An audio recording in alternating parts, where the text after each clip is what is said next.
আমরা দেখলাম সম্প্রতি যে 5ই আগস্টের পরে যখন একটা ক্যাওটিক সিচুয়েশন ছিল, পুলিশ পলাতক, বাংলাদেশের অধিকাংশ থানা এবং জেলখানাগুলো অরক্ষিত হয়ে গেছিল, তখন প্রায় 2000 আসামি বিভিন্ন জেলখানা থেকে বের হয়ে গিয়েছিল।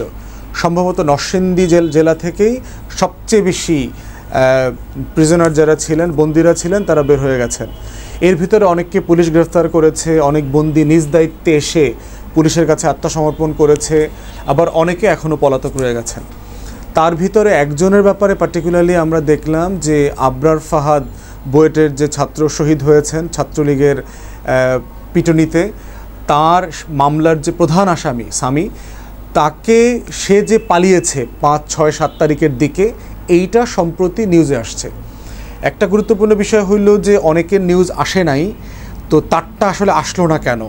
অতএব তার এই পালানোর সাথে কি প্রশাসন, স্থানীয় পুলিশ, জেইলার এরা কোনোভাবে জড়িত কিনা এটা ভেবে দেখা দরকার এবং একটা সিরিয়াস ইনভেস্টিগেশন হওয়া দরকার। দ্বিতীয়ত হচ্ছে তাকে খুঁজে পাওয়ার জন্য, তাকে গ্রেফতার করবার জন্য পুলিশ প্রশাসন বর্তমানে গোয়েন্দা সংস্থারা মিলে কি করছে সেইটা জাতিকে জানানো দরকার। আমরা জানতে চাই এরকম একটা সিরিয়াস ক্রিমিনালকে গ্রেফতার করবার জন্য আপনারা রেড অ্যালার্ট জারি করছেন কিনা, সীমান্ত থেকে যেন সে ভারতে পালাতে না পারে সেটার ব্যাপারে আপনারা কি ব্যবস্থা নিচ্ছেন, ইন্টারপোলের সাহায্য নিচ্ছেন কিনা, যদি আপনারা বুঝে থাকেন সে অলরেডি সীমান্ত ক্রস করে ফেলছে।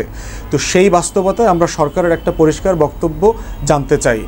থার্ড হচ্ছে বিচারিক প্রক্রিয়াটা যেটা ঝুলে আছে আবরার ফাহাদের, এই বিচারিক প্রক্রিয়াটা দ্রুততার সাথে সম্পন্ন করা দরকার। অনেক বছর হয়ে গেছে, এখানে প্রায় 27-28 জনের ফাঁসি, যাবজ্জীবন, বিভিন্ন মেয়াদে কারাদণ্ড হয়েছে।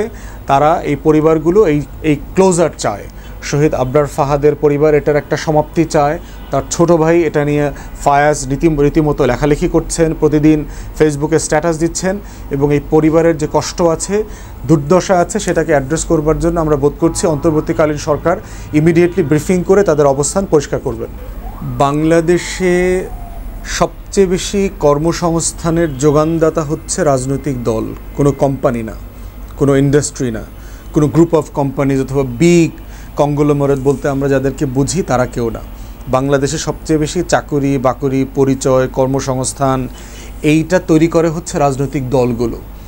আওয়ামী লীগ গত 16 বছরে ধরেন অন এ রেগুলার বেসিস 35 থেকে 40 লক্ষ লোকদেরকে বিভিন্ন জায়গায় কর্মসংস্থান প্রোভাইড করেছে, এবং অন্যান্য বড় দল যারা ক্ষমতায় ছিলেন অথবা এখনও দেশে রাজনীতি করছেন, তাদেরও এই বিশাল অংশের রাজনৈতিক নেতাকর্মীদের কোনো পেশা নাই, কোনো পরিচয় নাই।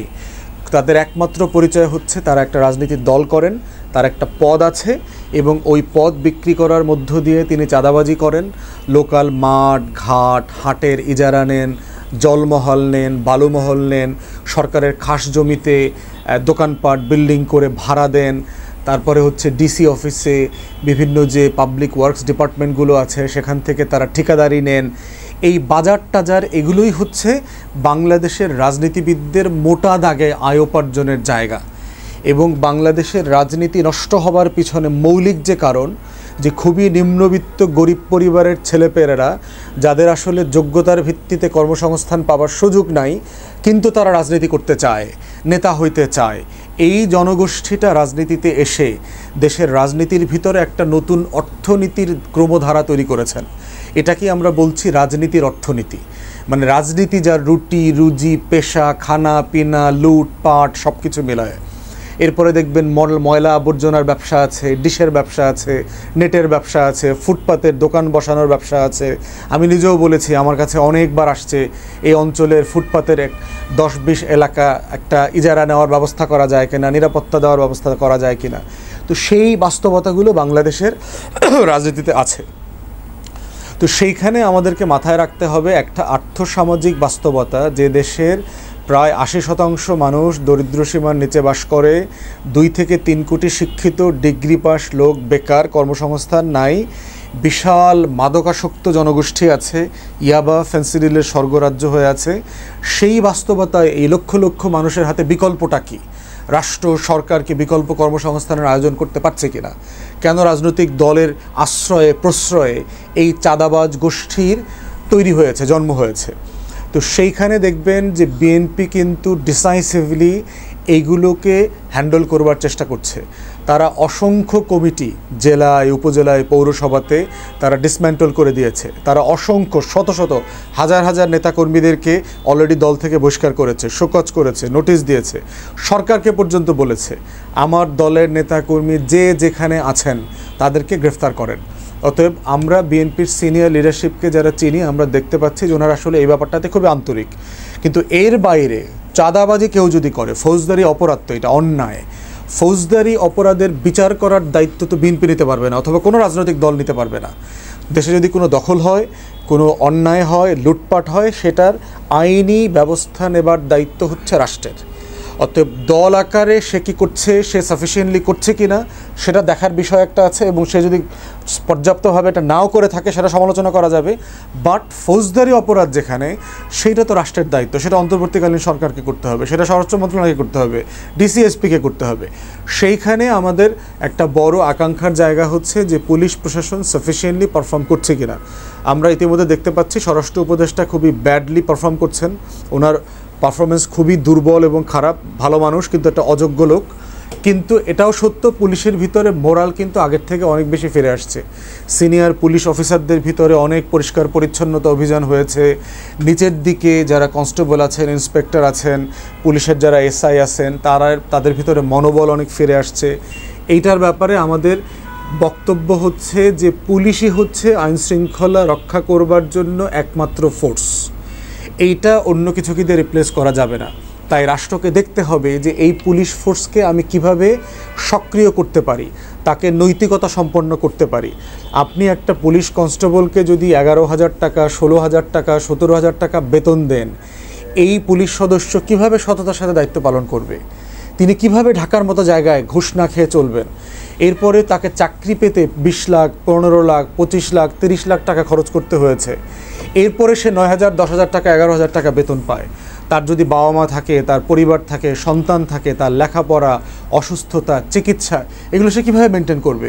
তারপরে আবার আমরাই সমালোচনা করছি যে এই ট্রাফিক পুলিশ 10 টাকা ঘুষ খায়, 20 টাকা ঘুষ খায়, ওই রুমের ভিতরে নিয়ে, ওই ট্রাফিক মোড়ের ভিতরে নিয়ে 500 টাকা, 1,000 টাকা, 1,500 টাকা নেয়।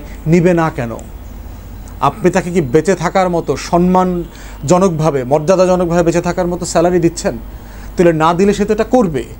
অতএব শুধু পুলিশের সমালোচনা করলে হবে না, পুলিশকে রাজনৈতিকভাবে ব্যবহার করবার কালচার তো এই দেশে পলিটিক্যাল পার্টিগুলোই করেছে। অতএব রাজনৈতিক দলগুলোরও এখানে দায় আছে। অতএব অন্তর্বর্তীকালীন সরকারকে আমরা বলছি, চাঁদাবাজ শ্রেণী যেটা গজিয়ে উঠেছে গত 17-16 বছরে, যারা খেতে পারে নাই, এদেরকে ফৌজদারি অপরাধী হিসাবে বিবেচনা করে সিরিয়াসলি অ্যাকশন নেওয়া দরকার। যে দলের যত বড় নেতা হোক, আপনারা অন্তর্বর্তীকালীন সরকার দেশের আইনের ব্যাপারে আইনের বিষয়টা মাথায় রেখে ডিসিএসপিদেরকে ইনস্ট্রাকশন দেন, ডিসাইসিভলি অ্যারেস্ট করেন। যত বড় দলের যত বড় নেতা হোক গ্রেফতার করেন, গ্রেফতার করে আইনের সোপর্দ করেন। এবং বাংলাদেশে গণ অভ্যুত্থানের পরবর্তী যে মনস্তাত্ত্বিক জায়গা, মানসিকতা আছে জনগণের, কোনো দল এখানে পার পাবে না।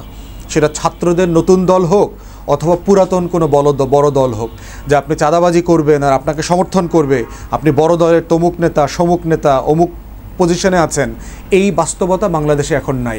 চাঁদাবাজ ইজ চাঁদাবাজ, যে দলের যত বড় নেতা হোক আপনারা গ্রেফতার করেন।